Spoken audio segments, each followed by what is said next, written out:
Okay guys, so I'm pulling up in the neighborhood where we did the 5 pallets of sod.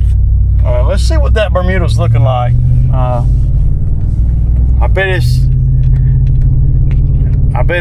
looking better than it was. It usually takes a Bermuda a minute to, at least one good season to get it where you want it to be.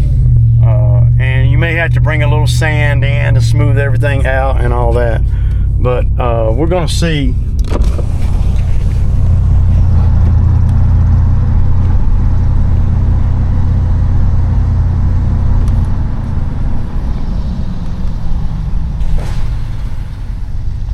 Oh yeah, y'all remember it. Look, now see, if I was him, does it look good? See, you still got the crepe motors trying to come up right there. If I was him, I would cut it at an angle like this, and then I would cut it this way, and then I would cut it this way, and then I would cut it this way. It looks really good, man. Oh my God, see how it filled in? So he's taking good care of it, but it will take a season for it to get like but you can tell that shit looks good, man. It really does. And so you can't get too caught up into what the Bermuda and what sod jobs look like right after you do them. They never look that great. He could come in there in the off season, this off season, with maybe a half a ton of sand, and put on top of it, and spread it around on there, and man, next year it'll be like gangbusters.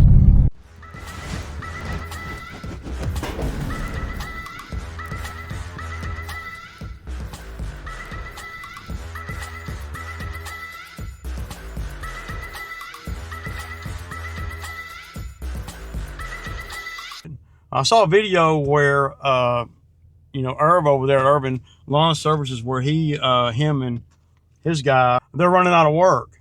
And I face that every year, dude. That's not nothing, that's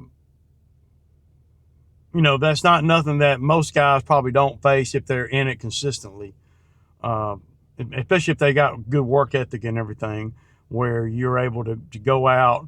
And like I say a lot of times in the videos, if it don't rain, it affects two things. Number one, you're able to work every day. And then number two, the grass ain't growing hardcore.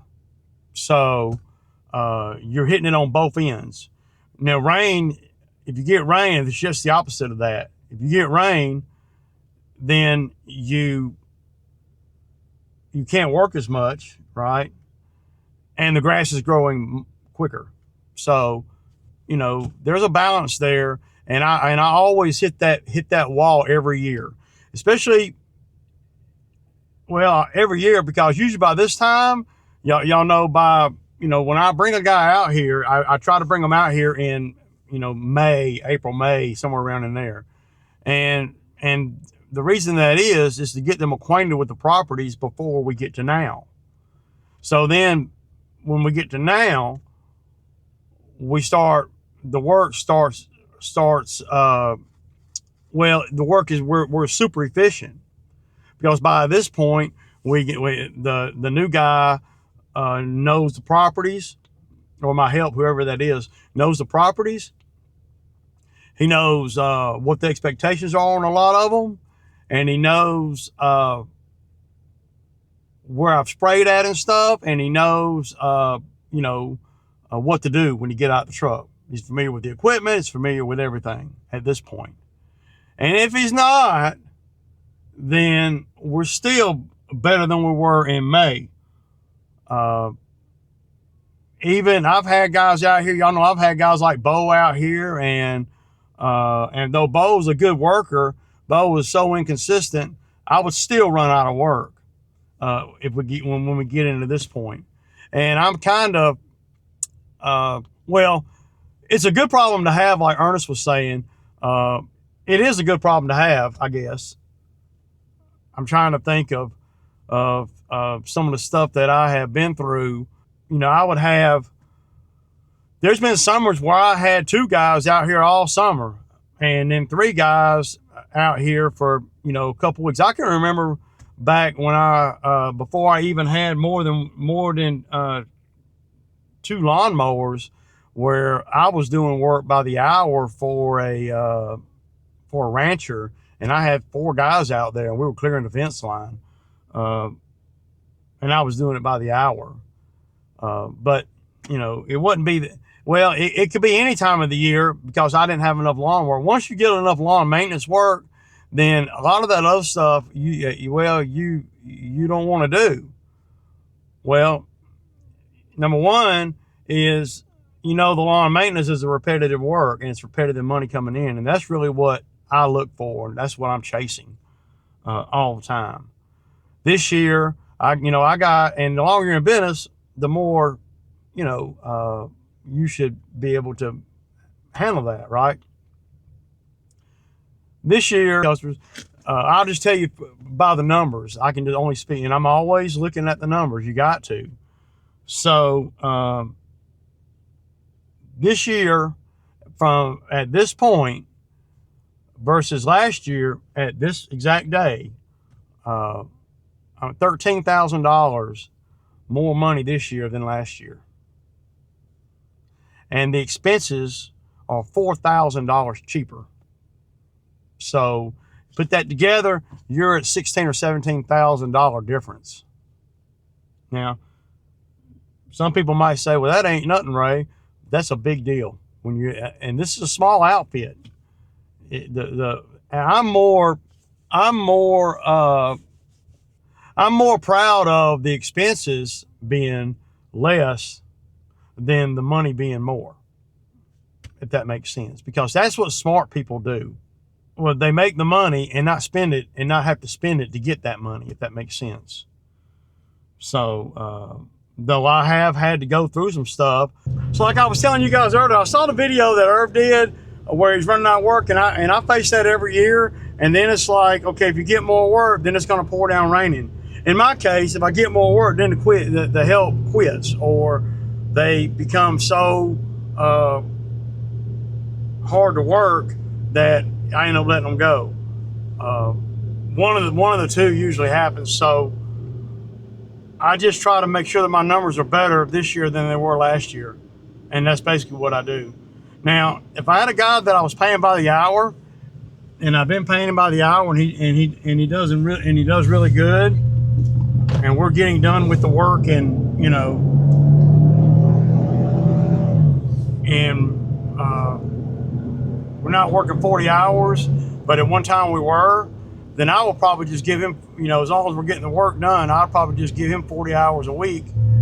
If we got done in 30, then that's 10 hours he got, you know, and then we can do more work. Because at the end of the day, for me, I'm making the same money. Even, you know, and just because we're doing it faster, that's why I'm making the same money.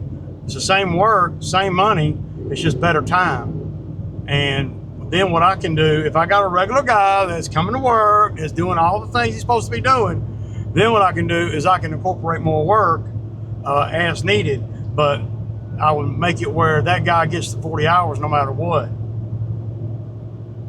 And then I don't really have to worry about slow time for my guy. And then a lot of times, if they stay with it, then we can do whatever the business needs to get done in 32 hours or whatever, and go on and pay him for 40, because it was taking 40 to begin with, and he done worked good and got quicker, and that's just a true sign that your guy's getting better and better. And then, you know, you buy better equipment too. So you don't want to, you know, to me, I don't want to put him on a straight salary, because the weather can change a lot of things. I would just want to give him, you know, the 40 hours, even if we get done on Thursday. And then if we want to work on Friday, I'll pay him, you know, blah, blah dollars extra to work on Friday, doing extra work that the business will make extra money. Not the default money the business is making now, but, you know, biggest thing is not having time to do stuff. But that's probably what I would do if I was Irv, man. But you know, who am I to give employee advice, right? I mean, I got more issues than you can shake a stick at. So, but it's a pattern every year. Every year it's the same thing. Now that I'm able to, you know, the first 8 years or so, I wasn't even able to look at a broader picture than, you know, I didn't notice patterns and stuff. Usually we get to this point in the year, everybody's efficient and everybody is, you're settled in, if you will, you know. I talk about that in the beginning of the season. Got to get settled in to begin with.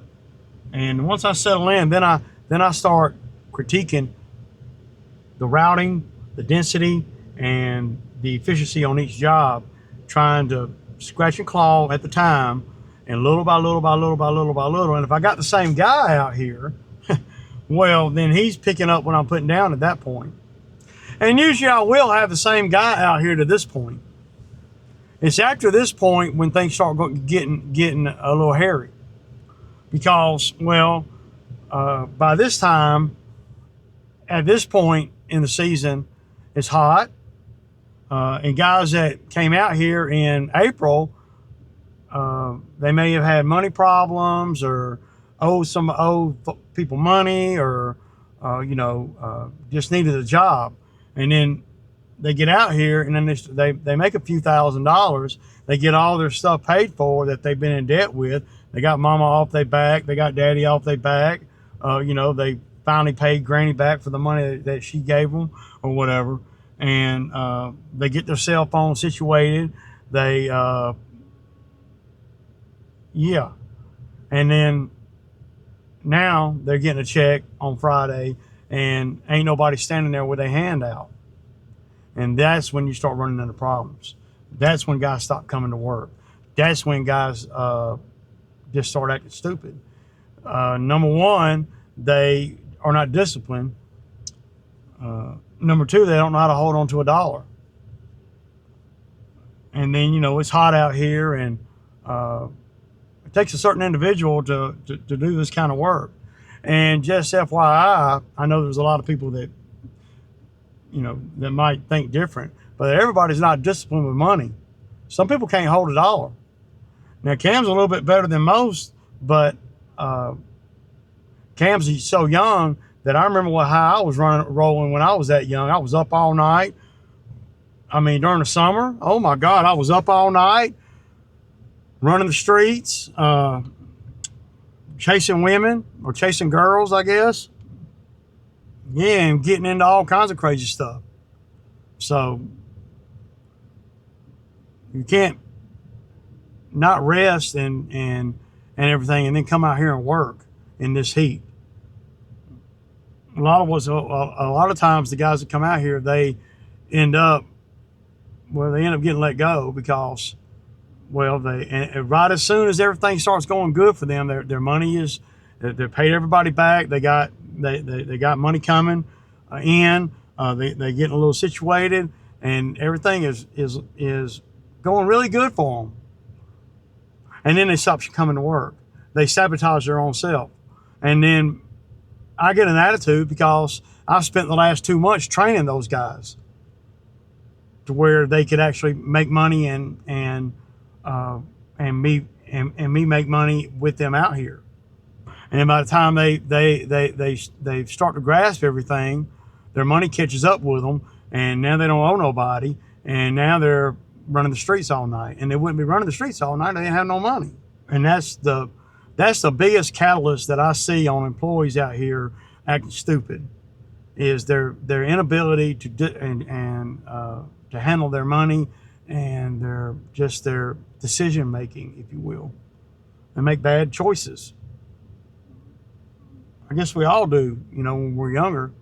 But I've had guys out here that are 25 years old that are still doing the same bad choices. Everybody's hungry for a job until they get the job. Then they get the job, they get out of debt, and then they ain't hungry no more. They think they're doing me a favor by coming to work. I'm telling you, that's the real on that employee thing. I mean, it's a pattern. And, if you're a guy, in business like me, I mean, it's obvious as all get out. But I'm gonna fill these mowers up. So tomorrow, me and Phil can go do the. Probably gonna start on the HOA too. I can get home and look at the calendar, man. We got about 6 yards we're gonna do, plus the one out there, in Gay, Georgia. Tomorrow, I'll make about the same as I do today.